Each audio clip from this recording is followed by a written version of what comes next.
Honestly, I think, did I get all of your answers for what would you tell your younger self? I wouldn't tell my younger self shit because personally, I needed to fall on my face so many goddamn times, and I still wouldn't have even believed me as a younger kid. So like, it wouldn't have even mattered. I would have just looked at him and just been like laughing my ass off. That's what I would have just laughed at myself. Like that's the advice I would give him my younger self, because like he deserved no freaking wisdom until he find it for himself. That's how I got here. I don't want to change nothing. Nah, I'm good. I'm straight. Like. That's good, yeah. Nico? Right now, off the top of my head, what I could really think of is not being so stubborn. Because when you're young, you think you know it all, and you're very arrogant.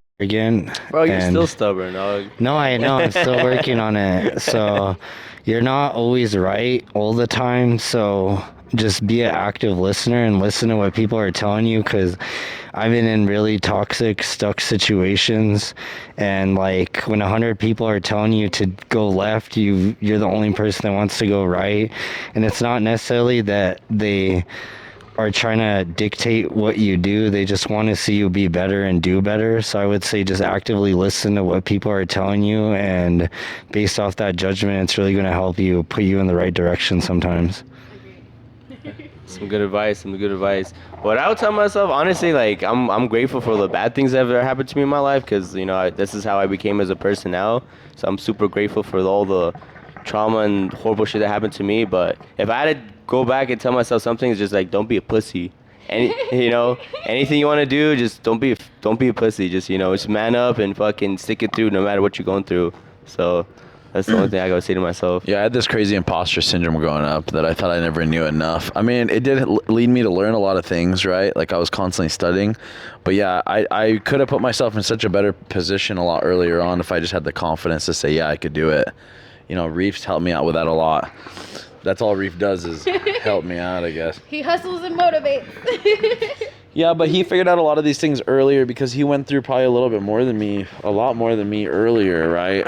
And so, because I was always curious, like, how do you know all this at this age? And then he would explain all his stories and everything to me, and I was like, that makes a lot of sense. I understand that now. And I mean, obviously, I've gone through things too, some pretty crazy things, but it kind of pales in comparison through what Reef's gone through, especially with being a CNA. Training an Olympian, watching people die, all kinds of crazy shit, dude. Like, dude, I can't even understand. Expand on this, Reef. No, I need Danny's answer before I talk. No. You want? Okay, I wasn't gonna give you guys my answer because you gotta have your answer. What would you tell your younger self? it's all sentimental and mushy, and I'd probably start crying if I were to talk to myself. All right, like a little bit about that. It would literally just be like, I love you, and it's gonna be okay, and everything works out in the end, and you get to live all your wildest little fantasies and dreams. So don't worry, because it's all gonna be worth it once you get there. Just don't worry. That's probably the big advice. And I love you. And yeah, I'll just try not to cry. And I'd give myself a hug.